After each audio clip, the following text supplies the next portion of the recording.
Hello everybody. So this is a video that I had actually filmed quite a while back, and I didn't upload it because I wanted to preface it with the channel updates that I gave during my LFS Levy unboxing. And I guess I waited so long that my phone somewhat ate the video. It was like semi-corrupted.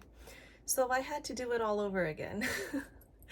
Which actually is okay, because ever since then, of course, new decks have come into my collection.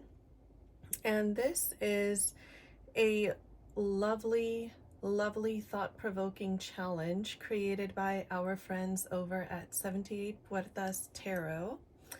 So thank you, first of all, to my friends over there for tagging me in this challenge. It is such a joy to do. And there are more that I've been tagged in that I will have to redo. But I'm gonna start with this one because I think this was the first one that I was tagged in. So this challenge gives us about 21 prompts.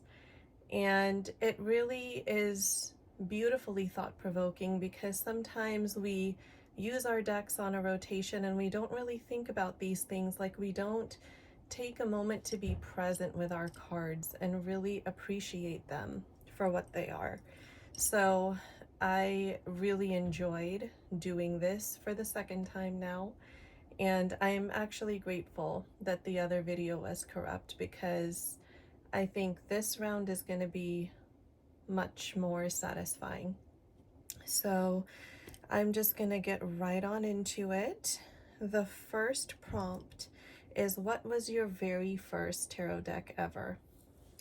And I so wish that I could say that it was the Blue Roses and Lilies, Rider-Waite pack, because I absolutely adore that deck. But it wasn't. It was this beige box right here, just a couple dollars off of Amazon. And the coloration is so different from the Rider-Waite tarot pack. And I know people don't really like that deck color-wise because it's really kind of garish and yellow. And this one has more vibrant tones. It's definitely not yellow in the least. Even the pentacles are really not that yellow, as you can see. And the cardstock is actually great because it's plastic. The backs look like this. They have the pentacles, and they're very easily reversible because you can't tell one way or the other if it's upside down. But this was my very first set of tarot cards when I started to really want to study and get into it. I am clairvoyant, clairaudient, clairsentient. I'm an energy channeler, so I've been doing readings sometimes without even knowing it. And I'm dropping cards all over the place. Ever since I could remember. I would just say things that would just happen to be true. Sometimes I would hear my mom thinking about something, and I couldn't tell if she was actually talking to me or if it was her thoughts, because I was so young. And I would just respond out loud, and I just remember her getting shocked about it a couple of times. And that's when we realized that I could actually hear what was going through her head. So it was surprising. So I've been more tapped into my intuitive senses my whole life. And I really decided that tarot would be a very useful tool for me, because I realized that when I use the cards, it takes some of the energetic drainage off of me, because the cards kind of channel that energy for me, and it's not always going through my body full force like it is without cards. So I absolutely adore the fact that I what got into tarot and have this now to use as a tool. Tarot is like an art gallery in your hands. I appreciate it so very much. And this deck is one that I would reach for in a fire because of the sentimental value. And when I started my tarot business, this deck was actually one of the first that I was posting pictures from as well, for collective reads. So it has a lot of sentimental value. This, you could say, is the deck that I started my business with. So I truly, truly do adore this deck. And most of you are familiar with Rider-Waite-Smith imagery, so if you're looking for an actual walkthrough, there are hundreds on YouTube. My most recent tarot deck is the second question. So pardon me, I tend to ramble sometimes when I get onto a topic, but you can tell that I'm passionate about it. So my most recent tarot acquisition is this one, Eliphas Levy's personal tarot deck. And I did a walkthrough of this in my previous video, so if you guys haven't seen that, definitely hop like 2 or 3 videos up from this one and you can see. The cardstock on this is absolutely amazing as well, and it feels great. It looks beautiful. It has such historic and sentimental value, especially because of how important Eliphas Levy's contributions were to this world of occult study. This deck is truly a treasure for me and is my most recent so far. Which tarot deck has the best colors? That's the third question. Now, this one had me stumped because I have so many. Honestly, I have so many with amazing colors. When I was ready to deviate away from traditional Rider-Waite-Smith imagery, the Gilded Tarot Royale is the direction I went. And you can see how vibrant these colors are. You can see the peacock feathers, the hat on this page. He's the Page of Pentacles. Everything is just vibrant and glowing. Even the backs of the cards are so vibrantly colored, bejeweled. It's almost like this deck takes you into another realm, into another reality. I always say that it kind of reminds me of the world created in Cirque du Soleil. And that's one of the reasons why I actually picked this up, is because I love Cirque du Soleil. And this deck just really is reminiscent of that for me for some reason. So this one is one of them. I'm probably going to be cheating a little bit here and including more than one deck for some of the prompts, just because there's so many and I can't exclude any of them. So the second one that's my favorite is the Dame Darcy Mermaid Tarot. This one I got off of Etsy, and it's like the perfect mix of vintage and modern. That, you know, it is a Rider-Waite-Smith based deck. I love the backs on these. The cardstock, I have to say, is a little bit difficult to shuffle when it's new, but then when you break it in, no problem. This deck's coloration is just, I love vintage things. If you didn't know already, if you've been following me for a while, you know this. And this is just so reminiscent of the era of vintage, just even the very slight borders that it has, the way that it looks aged, you know, like this artist just did such an amazing job of making it look older and at the same time not, you know, you can tell. I don't know, they work their magic with these things, and I adore the colors on this deck. The other deck, now this deck didn't originally come out in color, and she is a creation of our very own Benabel Wen. this is the Spirit Keepers Tarot Revelation Edition. I think the first two editions of that deck were in black and white. Some of them were available to print on make playing cards, like a print on demand, and the cards were actually larger in size. But this one is in color, and this is actually the only copy of it that I own. But look at this. Like, does this not just transport you into a whole other world?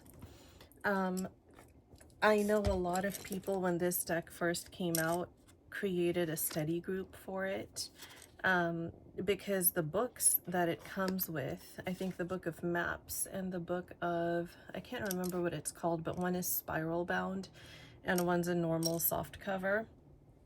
I have both of those, and this is not a deck that you can just open up and start using. I mean, of course you can, but if you want to get the most out of it in the way that Benebell intended, I really think that a deeper study is required.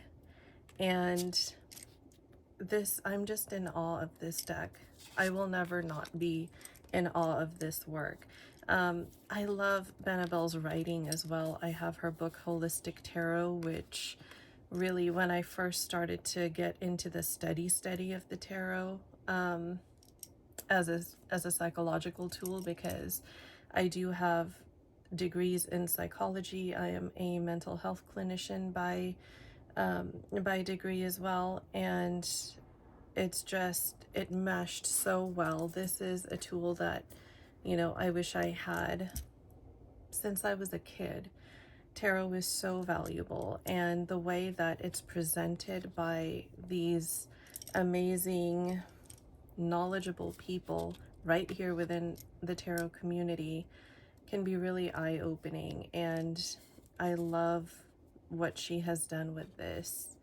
But yeah, the colors, as the topic was, are just fantastic. It's dreamy, it's watercolory, it's something that, I mean, it makes that serious impact, but it also allows your imagination to kind of take off with whatever it's seeing. And it speaks to the inner child with this coloration as well.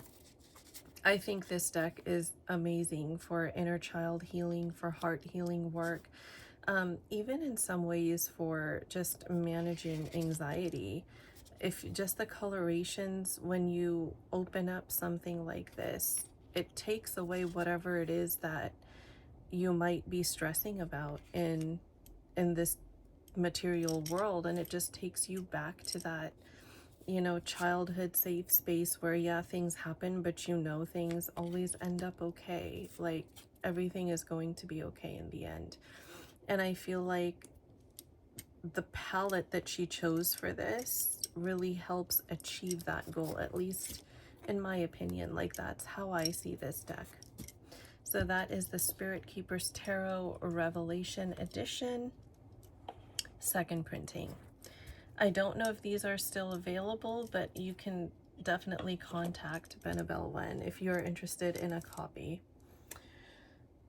Let's see, what is your, oh no, I skipped one. What tarot deck has the best faces?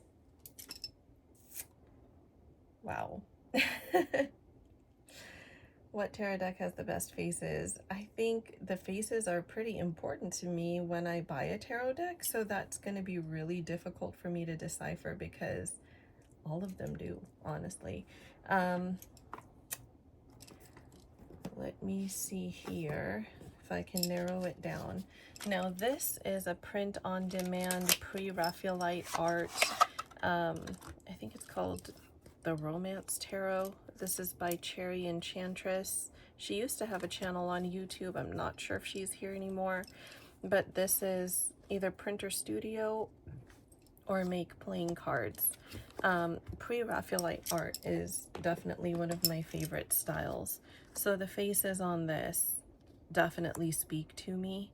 They're very you know, it's like realism mixed with fantasy, but it's realistic enough to where you can see yourself in these cards. And they are, you know, while there isn't much diversity in this, I don't think it's supposed to have very much diversity. It's perfect the way it is for the time and the place, you know, the era and the region that this speaks to. So this is definitely on the top of my list as having some of the best faces. Another deck that I love the faces for is the Baba Studios Tarot of Prague. And I like that because of its quirkiness. Like, there is a seriousness to it, but it's also quite quirky. And I think sometimes that's important when you're dealing with things that might be weighty or heavy, and you need a little bit of that relief from the heaviness. Quirkiness always helps to have. And this deck does not disappoint. Like, you can see the face of that lion. It's like it's afraid of this woman, and she's just blindfolded holding her two swords up. And the sun here, which is so different from what we're used to, right? We're used to that little kid riding on a horse coming out of a garden.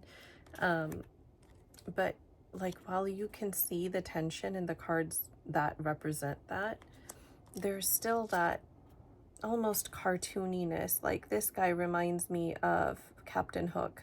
I don't know why, but I cannot unsee Captain Hook from that card. And like these, the Seven of Wands. Even some of the faces that are on structures on here, they're just, they have a mood, they have an expression, they have, you know, something that, while it's inviting, almost like an Alice in Wonderland kind of way, you also know that there are things to be wary of around there. This lion just cracks me up. This is the Ace of Cups. So definitely some of the best faces. This is like some vintage cartoon. And if you look here, it's almost like those fairy tales, those Don Bluth movies, or the Warner Brothers princess stories from the 90s. Something about this reminds me of, if you've ever seen The Swan Princess by Warner Brothers, then Odette's father. Just kind of reminds me of him. I don't know. So it just brings up some vintage memories for me from childhood. And I think the faces are just hilarious, but yet still effective in their expression. Another deck that I really enjoy the faces on is the Pythonic Tarot. This one is a really beautiful, beautiful deck. It's so well done. I've been meaning to edge it in black. The creator does recommend edging it in black, and I think it will just transform it. But look at how beautiful the artwork is. The faces on here are similar to, like, you know, to the Tarot of Prague, where they are cartoony, but they're not comical in the same way that the Tarot of Prague is. Like, it's cartoony, but they have a more serious vibe to them. It's not a deck that you can really laugh at. It's a deck that you can admire for the beauty that you see, and still do some serious readings with it. And these are the backs. And this is very ethereal, visceral feeling when you look at those backs, at least for me. That is another deck with some of my favorite faces. The next prompt is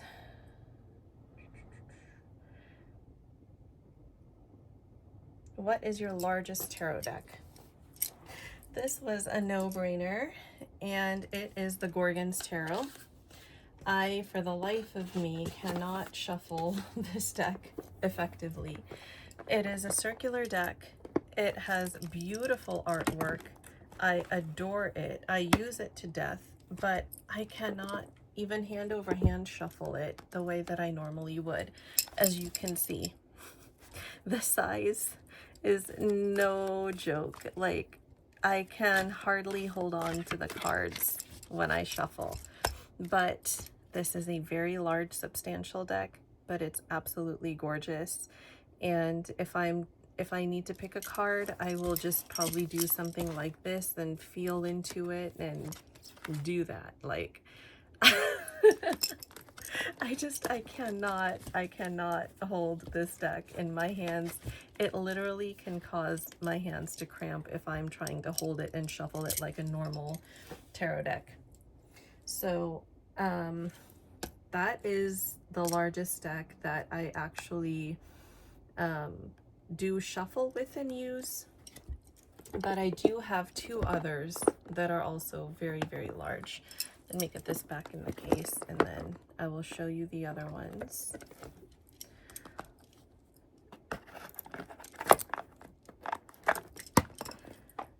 The other one that's very large, literally the cards are larger than my face, is the museum quality version of Los Scarabæo's Visconti decks. I also have, I have a couple of these, but I will show you.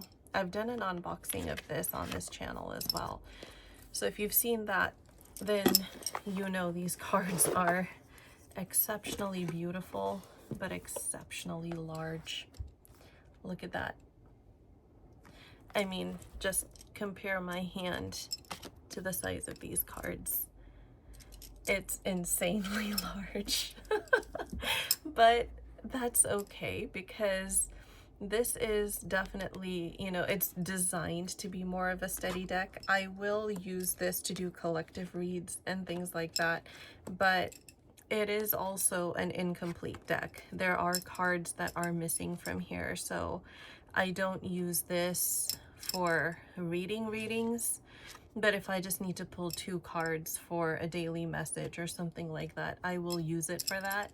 Though shuffling this is also a feat on its own, but you can see just, I mean, the Renaissance courts had the most luxurious decks in history, so there are no complaints here, even with a size like that. Like, this deck is just one that I could not pass up. And I know that my collective, every time I post it, they love seeing the pictures of this on Instagram. So that is the Visconti di Modrone Tarot by Lo Scarabeo.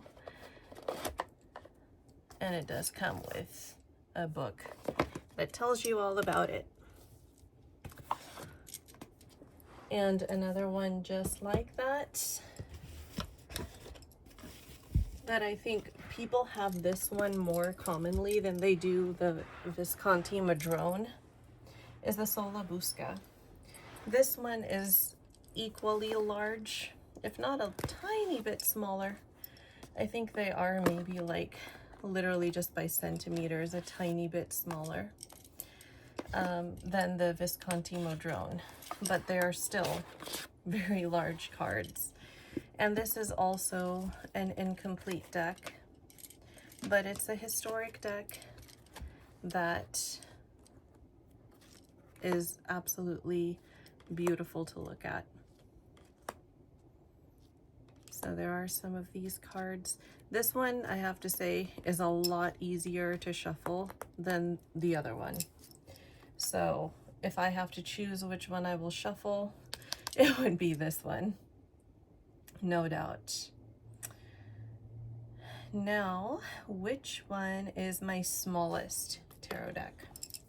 I have two of them, no, three, that are pretty tiny, and they are staples in my collection.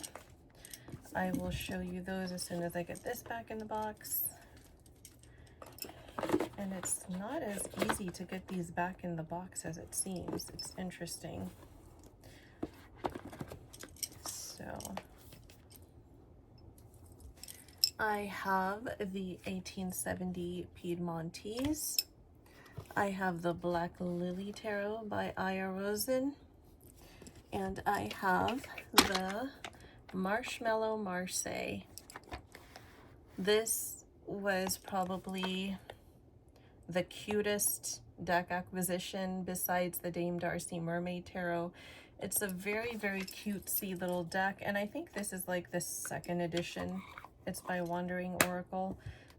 This one has the opalescent backs, as you can see, and the art style on here is very cutesy.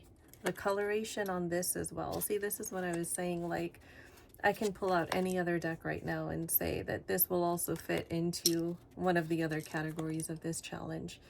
But this is probably one of the cutesiest tiny decks that I have. And then for historical value, we have the Piedmontese. I love Italian decks. I probably like ancient Italian more than Marseille style, but we'll see if that ever changes down the line. However, these definitely are reminiscent of playing cards. And the backs are just plain blue. There's nothing fancy about the backs, but the pips on this are gorgeous. Like, you can almost, like, this almost screams Christmas to me. And it has some nutcracker vibes, like vintage vibes, except for this card, of course. But like, I can see during the winter season art being out that has that type of feel to it. So I don't necessarily use this deck seasonally. It's one that's always out, but I can see that if I decided to put it on a seasonal rotation, what season it would fit into. And you can see that the quartz are split like that, so it's not really a deck that's meant to be necessarily read in reverse, is the vibe that I get. And here's the Hanged Man. And the pips on this are very vibrant as well. They're not boring. Like, you know, just plain, but they're more vintage artsy, in my opinion. That is the Piedmontese from the 1800s. Now we have the Black Lily. So let me put this back.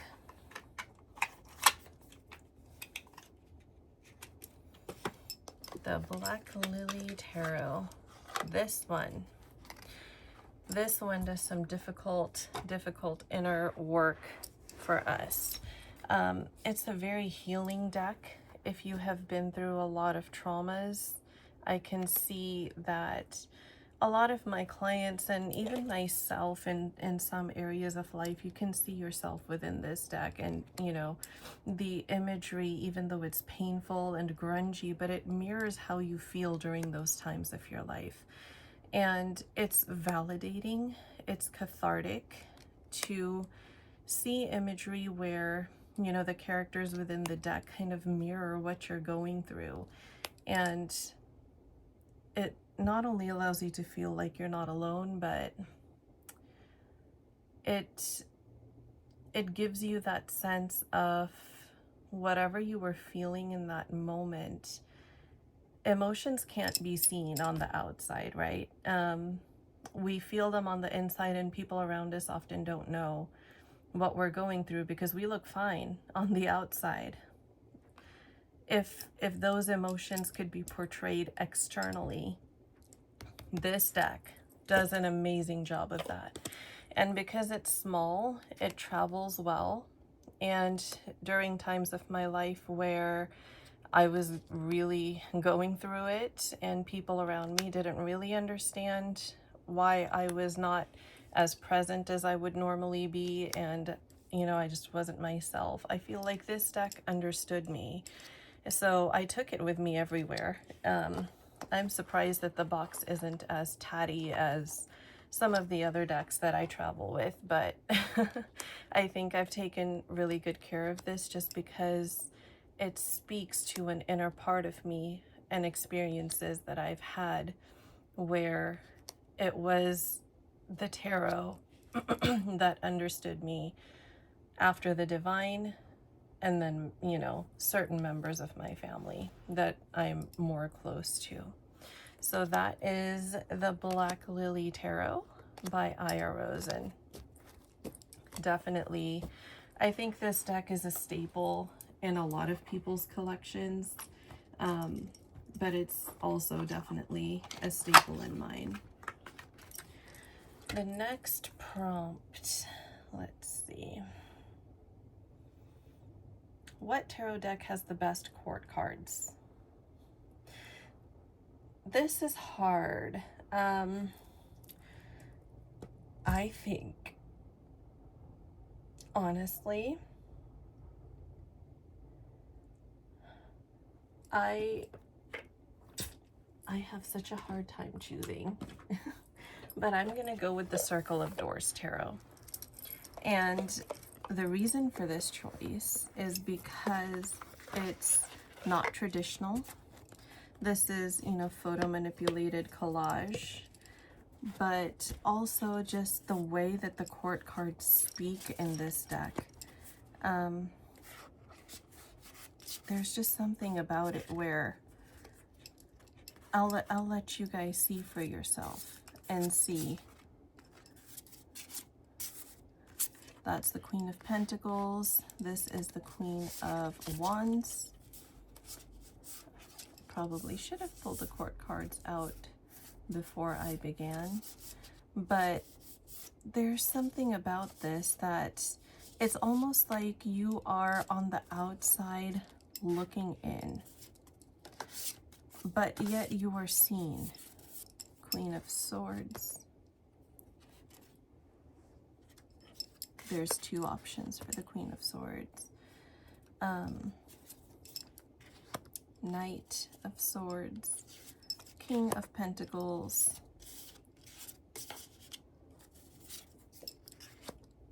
Knight of Pentacles. There's something just ethereal about the court cards of this deck. I mean, this deck in itself is pretty ethereal, I would say. The feel of it is pretty ethereal. But when we're talking about court cards, because court cards typically represent either aspects of our own personality, aspects of the personalities of the people that we might be dealing with in our lives, you know, things like that. I think this deck has such crone energy to it that when you look at these courts, they're almost like, instead of looking at them as just external people, they have this wisdom about them. They're, you know, it almost is like you can step into that card and ask this person that you're seeing for advice. You know, you can ask them for their wisdom, for their gnosis around whatever it is that you might be dealing with. And that's rare to find, honestly, in a deck, to where, you know, some of them do look more ethereal than others. Like, for example, this one, this Maiden of Cups, like, she almost looks like a celestial figure, to be honest. But if you could speak to a celestial figure and ask them for, you know, guidance, advice, or even confront those parts of ourselves, say if one of these come up as a significator card, it's tapping into our own old soul wisdom, you know, parts of us that we have carried with us over lifetimes that get suppressed into the unconscious. But if we were to tap into that unconscious wisdom on a spiritual level, I feel like this deck can help you access those parts of yourself. So it's definitely, like I said, a crone energy, mother energy in this deck.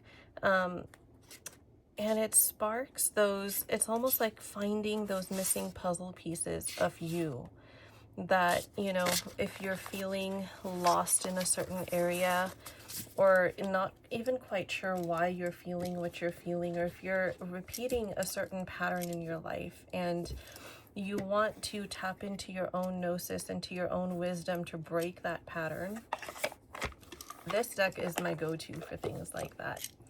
So that's why those court cards are my favorite. Let's see, which deck is your most worn out tarot deck? I think it would be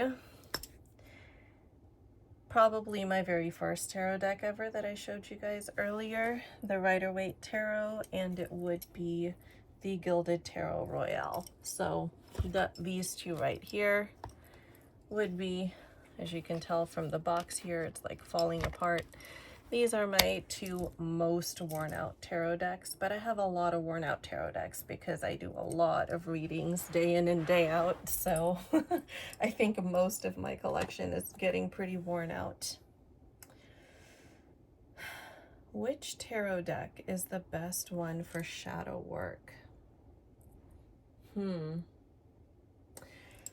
So for me, one of my favorites is the Dream Keeper's Tarot, as well as the Tildwick Tarot. So the reason for that is because they leave a lot of room for you to project yourself into what you're seeing. I noticed that a lot of my subconscious things come up in the dream state, and I know that this happens for a lot of people. So having those dreamscapes kind of illustrated for you in a way that's grounding, that allows you to enter the card almost like a portal, because in some way, shape, or form, our subconscious can relate to seeing, you know, images like this when we're either facing a fear or we're confronting a part of ourselves that has become a shadow, but we're now learning to integrate. I feel like this deck illustrates that beautifully. Like, you know how you can kind of see, it's almost like the head is separated from the rest of her, but that to me like represents the part of ourself that we learn to sever because society doesn't find something acceptable, or we are told as children to suppress those parts of ourselves because it isn't good, or it isn't becoming, or it's you know, it's outside of the proprietary rules of, you know, whatever region or culture you happen to be from. And when we're learning to integrate those shadows, when we're learning to confront those parts of ourselves, you know, from the heart space, and integrate our ego along with it, that protective mechanism that makes us place harsh judgments on ourselves and others, I think this deck is really, really beautiful to work with.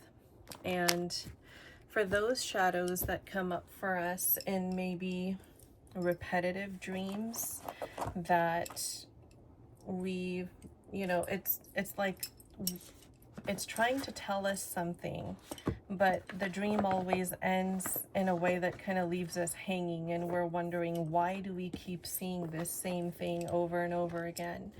And we just need to explore within ourselves those parts of us. I love to use the Tildwick Tarot. I love this deck because of the abstractness. There's nothing in the imagery here that's going to sway you one way or the other. And when I do dream analysis, dream interpretation, all of those images that we see represent rooms, like quote unquote rooms, actual structures within our subconscious mind that come up and take the shape of whatever shadow it is that we are confronting at that time, that is coming up for us into the conscious level, right? Because we don't know a lot of our shadows until it starts to come up for us because it is unconscious. So when we start to dream those things, we know that something is starting to trigger that surfacing to the conscious level. And this deck for me has just been perfect to dive into for that, and to look at those various parts of myself to integrate. And I almost look at it in a symbolic way, like it's integrating all the different rooms from a blueprint into one whole architectural structure, which will make the quote unquote house, or me as a person, you know, more integrated and whole. Once I understand those parts of myself, how and why that became a shadow, and then to learn to accept it and integrate it into part of me. So this deck is actually phenomenal for shadow work like that, in my opinion. If any of you have used it as such, definitely let me know, because this is not a deck that I see a lot of people with, but I think it's a lot more powerful than people realize. And if you've had that experience, I would love to hear yours. So those are my two shadow work decks. I have actually a lot of shadow work decks because I think each deck kind of triggers a different part of you. Like I use the Darkwood Tarot as well. I know the Pythonic Tarot has been great for shadow work. Tierra May's Ritual Tarot can be really great for shadow work. And this deck is somewhat newer to me. I think I've had it for about 2 years now. But the images trigger something within you that I think this deck is a really great way of bringing what's in the subconscious up to the conscious. Like if you're ready to face a certain part of your shadow, like I know this has not come up for me yet, but I'm ready to discover it within myself. I think this deck triggers stuff to come up for you into the conscious level. Honestly, Tierra May is such a brilliant artist. Her Cave of Sybil Oracle is also such a staple now in my collection to work with. So this is the Ritual Tarot by Tierra May. Absolutely amazing for shadow work if you're ready to face those parts of yourself,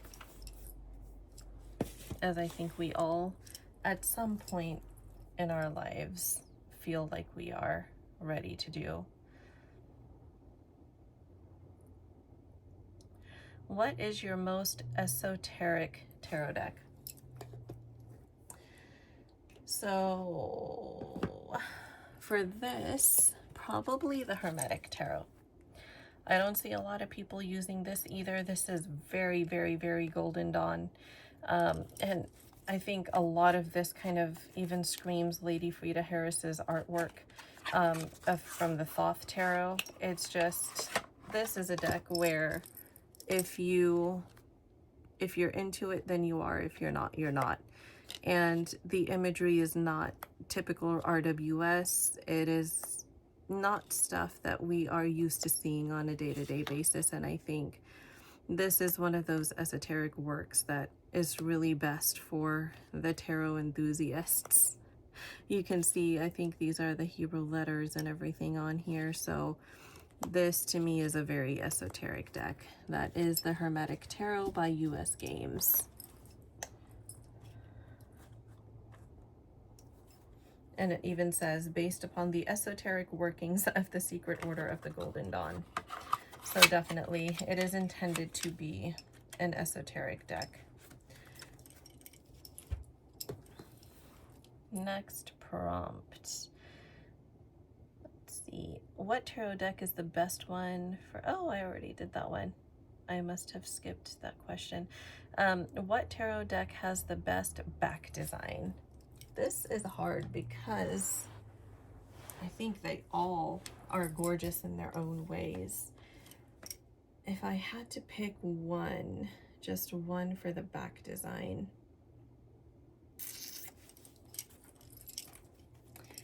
making me think about these things again. I love it. I think it would probably be this deck, honestly, the Tarot Illuminati, because I do remember that the first time I saw this deck, it was actually the artwork on the back that drew me to it. It has, oops, is it upside down? Yes, it is. Okay.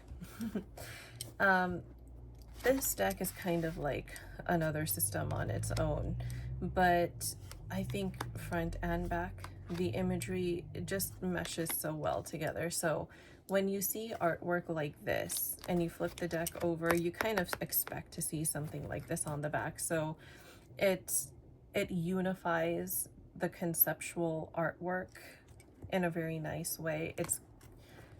There's something, I don't know what the right word is to use for something like that, but otherworldly about it. There's something magical about it, magical about these shapes that, you know, if you get into your inner child and your imagination, it's almost like if you press a button here, something is going to happen, something magical is going to open up. It just triggers the imaginative, fantastical side of your brain.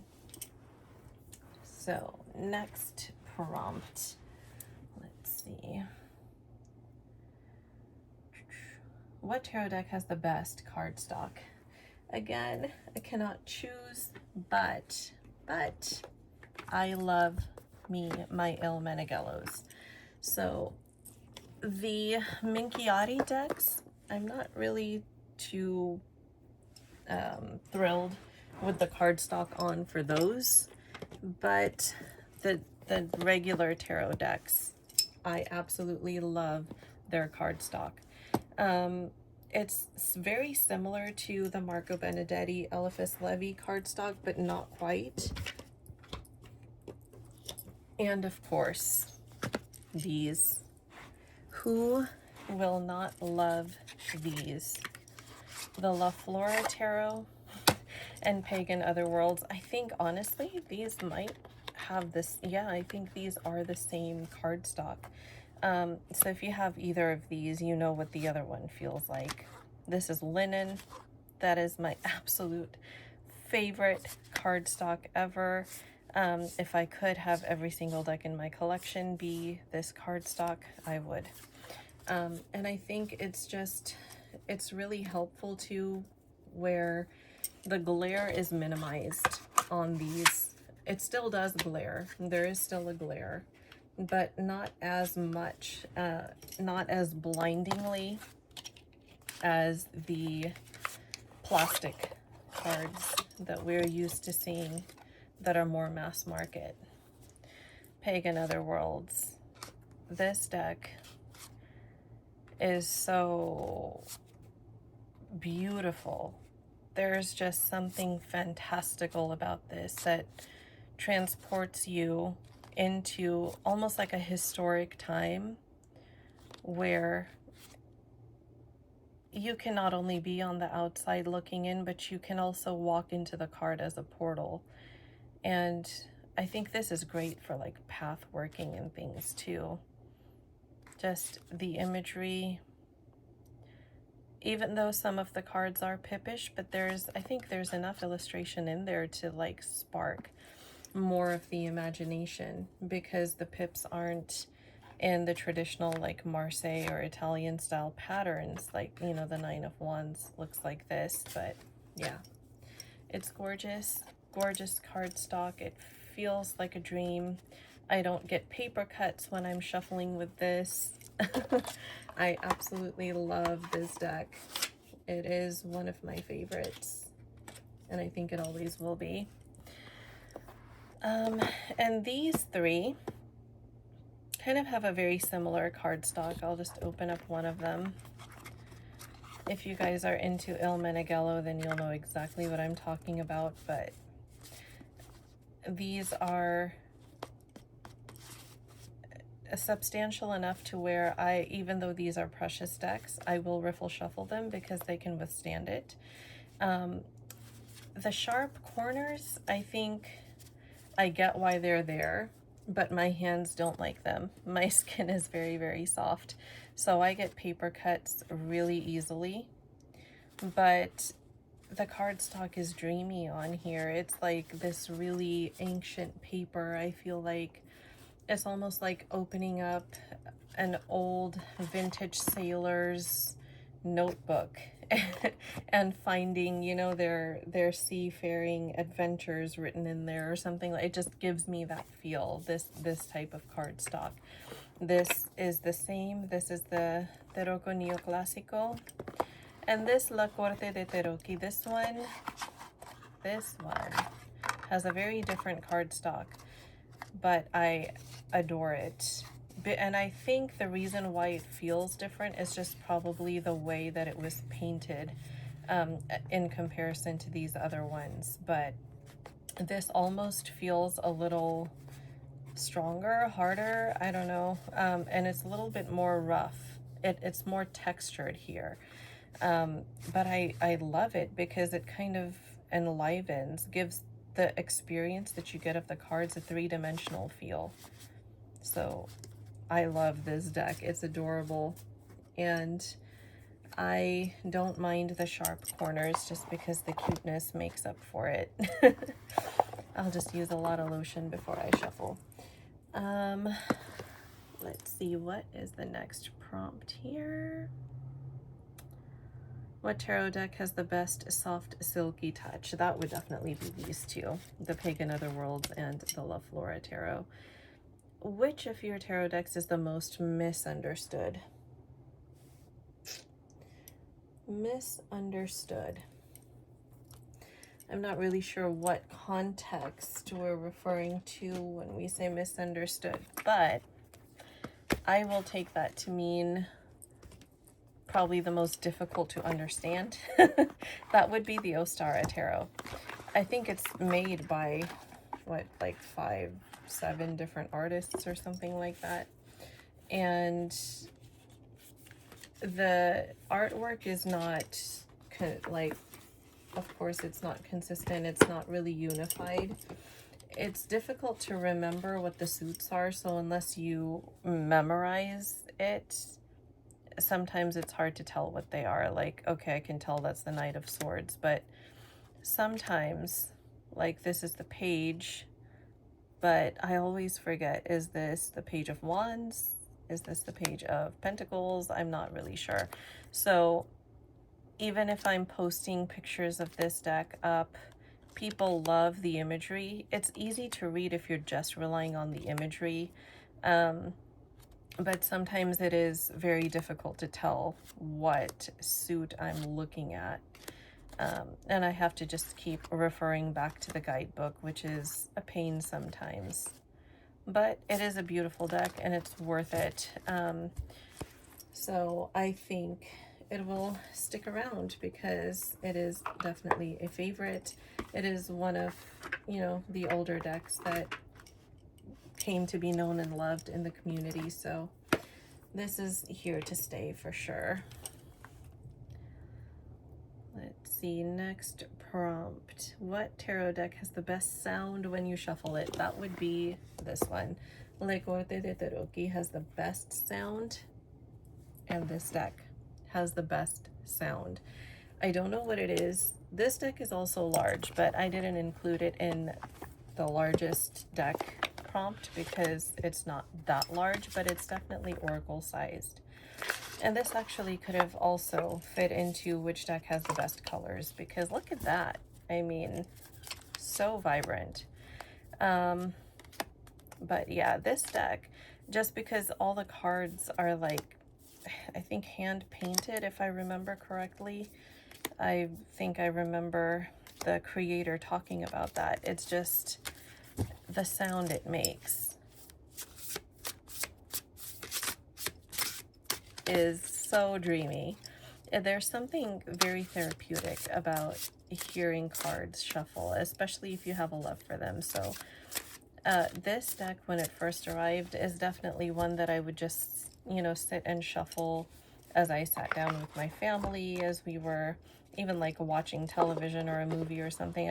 I have to do something with my hands and I choose to shuffle my cards. So that was a deck that just got shuffled a lot for no reason when it first arrived. What is your most ancient tarot deck or the most historical? I think we've seen that too. One of them that you haven't seen is this one. It's from the Anima Antigua series from Lo Scarabeo, the Tarocchi Piacentini, and it's very reminiscent of the Soprafino as well. So you guys have already seen the historic decks I have, the Visconti Modrone, the Solabusca, that one, and then of course the ones from Il Meneghello. I do have the both Minchiatis, the Etruria and the Fiorentine, so all of those pretty much are my most historical tarot decks. Oh, and the Piedmontese, of course. How can I forget that? Which tarot deck was the most surprising for me? I think the Tildwick Tarot was definitely the most surprising for me, but just because I didn't expect to bond with it the way that I did. And let's see. Oh, and another deck. I forgot to include this. I have the Italia deck. I also have the Visconti Sforza deck, but it was buried so deep in the crate that I just couldn't dig it out right now. I didn't have enough room, but I do have the Lo Scarabeo version of the Visconti Sforza. That's another historical deck that I have, and of course another esoteric deck that I have. But I digress. What was I talking about? Oh, the most surprising deck for me. I think this one. I was very, very drawn to the artwork. I hesitated getting it for a while just because I didn't know how my collective would respond to it. And I have, you know, a limited budget on what I spend on decks. So I wanted to get one that I knew everybody would respond well to. But I thought maybe this one is a little too childish, a little too cartoony. I don't know if people are going to like it. And I was shocked that people actually loved it. And so did I. There's something very Beauty and the Beast about this, something very Disney, and of course we have our mer people as well. I was surprised at how well received this deck was by my collective, especially on Instagram and Patreon. They absolutely fell in love with it, and I was like, oh my goodness, I'm so glad that I got this, because they are really resonating with this imagery. And I noticed that posts with this deck also get like a very positive response. People, this is very Snow White over here. So I guess it speaks to an inner part of ourselves still, even though it seems very fairy tale-y. So I was very surprised at the reaction that this deck got in a really good way. In a really good way. And I love these backs.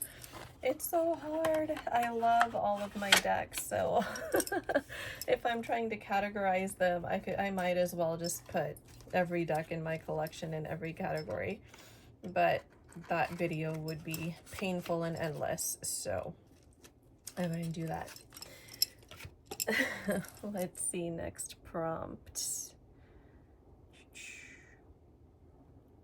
Which tarot deck has the best purchase story? I was actually looking for one of the tarot collectibles pieces, tarot decks. I think it's called the Groovy Tarot or something, just something with that 70s vibe. And I happened upon the Moon Baby Tarot. And I just said, this is the one. I was so bummed that I missed the first edition. I saw people that, you know, had the salmon pink coloration here on the edges, and I love pink, honestly. I wish that I had not missed you know, the first edition of this, but I found this while I was looking for something else, and then I saw, you know, I YouTubed it to see other people's responses to it, and everybody just seemed to love it. So I said, all right, this is the one I'm going for, because this is more unique. And yeah, I wound up buying something completely the opposite of what I was looking for, but that really still met that need of the era that I was trying to encompass with the deck that I was hunting for. So this one was funny because, yeah, I was looking for something else and I found this instead. And I actually never went back to buy the other one because this met my need for what I was looking for. So it worked out. It was an investment well made. And I adore this deck. And I think a lot of people do, honestly. And the creator is just so lovely. So lovely. I think he also has a YouTube channel. I don't know if he's still active, but Brant at Moon Baby Tarot. Highly, highly recommend. Let's see. Which tarot deck do I always use for self readings? For self readings, I think I use this one a lot. Just because I will use this for my clients as well. I use all of my decks for my clients, but I don't post pictures with this deck as often just because I feel like everybody has it and it doesn't bring anything unique to the page. This is a deck, honestly, when it first arrived, it was mainly only for the collective. But then when I saw so many people with it, I felt like there was more bonding that I could do with this deck to bring out deeper messages for other people and myself as well. So I spent a lot of time working with this deck just by myself, and I think it has helped because it's beautiful, it's lovely, and I feel like when I was only using it for the collective, I didn't give it the fair chance that it deserved. And I kind of wrote it off as being something that's more common. But now that I use it for me, I feel like there's definitely a lot more depth to this than what it seems like on the surface. And plus it has, I think, 2 extra cards, the Magician and the Well. The illustrations are lovely. It's just beautiful. So this is the one that I like to pull out if I'm doing like a daily draw or I just need, you know, a message for the day or anything like that. This is a great deck to dive into. Ethereal Visions Tarot. Let's see, what is the next prompt? As soon as I can get the lid back on this.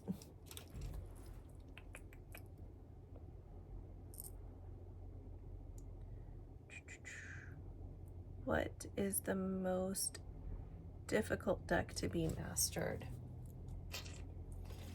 Difficult deck to be mastered, I think definitely would be these again.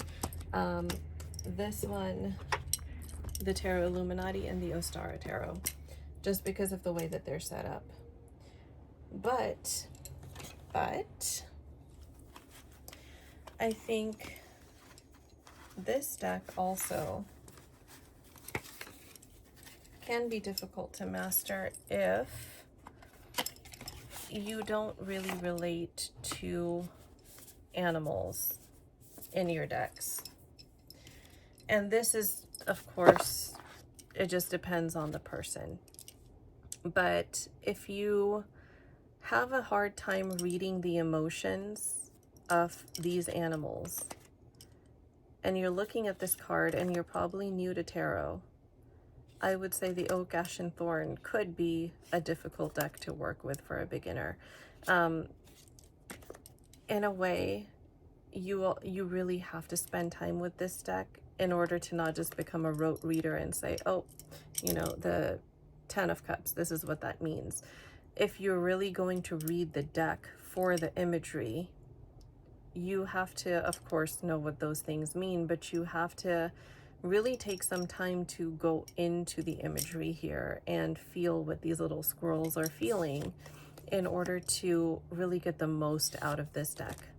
So I would say, just because of the nature of it, they're all just animals, then I think this deck could really be one that's difficult to master. But some of them like this, that can be pretty obvious. So it just depends on how people see things, how they perceive it, and really where they are on their tarot journey.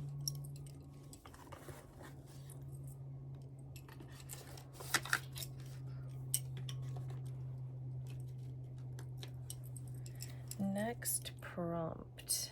Let's see, I think we are just about done. What tarot deck is the best overall? Oh, this is hard. Best overall. All of them, every deck that I have. I do not regret any purchase that I've made, honestly, so far. They're all amazing. This one, I really love. I really, really love. The best overall. Old style tarot. Everything about that deck speaks to me. I love old style things. Tarot of a Witch's Garden. This one as well. Just everything about it, from the illustrations. I have learned so much about mushrooms from this deck, honestly, that I never realized would happen. I just loved this, fantasy type of art styles. And when I first saw it, honestly, I swore to myself, I'm not going to buy this deck. I'm not going to buy this deck. It probably won't be helpful to my collective, but people love it. And I love it too. And the guidebook has taught me so much about mushrooms, more than I ever planned on learning in my life. So I think it is really an awesome deck overall. Just look at the imagery on this. It's so unique. You can just really dive into it, and you can be, this also has Alice in Wonderland vibes for me, like, she eats one side of the mushroom and grows tall and the other side makes her small. Like, it's definitely got that Alice feel to it. I love this deck for many reasons, and that being one of them. Packaging, not so keen on, just because it's not well fitted to the size, but that's a small objection for a deck that beautiful. Old style tarot, everything about this. The imagery is so easy to read. I love vintage things, like I've said a million times already. Card stock is lovely. I wouldn't riffle shuffle this because I can see it getting battered, and I don't love that. I would probably just overhand this one all the time. But this speaks to an era that I was always drawn to from childhood. Stuff like this I have always loved. This deck, yeah, beautiful all around, all around.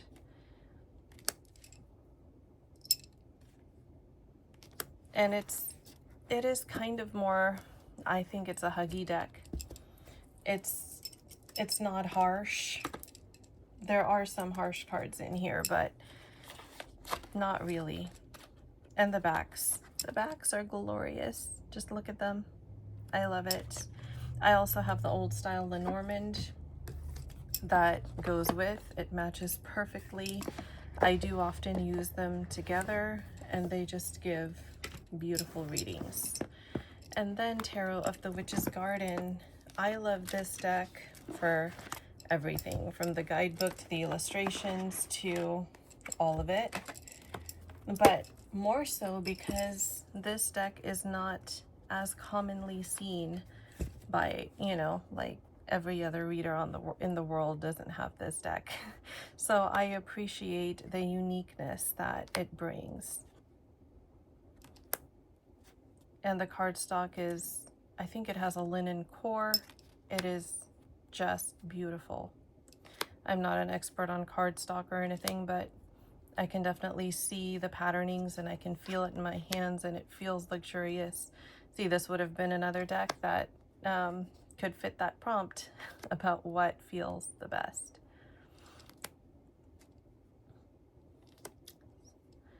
Oh my goodness. And I'm just now remembering from Artisan Tarot, I have the Jean Dodal Tarot de Marseille, which I didn't include on here. But maybe I can do it on another video because now it would just take forever to go and dig it out. But yeah, this is another deck that I just love overall. And look at the backs. I love the triple moons on the backs and just the coloration. It's so, so, so beautiful. So that brings me to the end of this lovely challenge, filming it for the second time around. Again, thank you so much to my friends at 78 Puertas for tagging me in this challenge. It was such a joy to do, and I'm sorry it took me absolutely forever to get this up. But my friends over there do have 2 channels. I will tag both of them. You can definitely go and look at their responses as well. I believe other people have also participated, of course. And I'm looking forward to watching more people's responses as they start to come in. I will tag everybody that needs to be tagged in the video description box below. So again, thank you so much for joining me. I hope you all enjoyed this. My room is a mess and I'm surrounded by tarot decks and I couldn't be happier. And I hope you all have a beautiful rest of the day.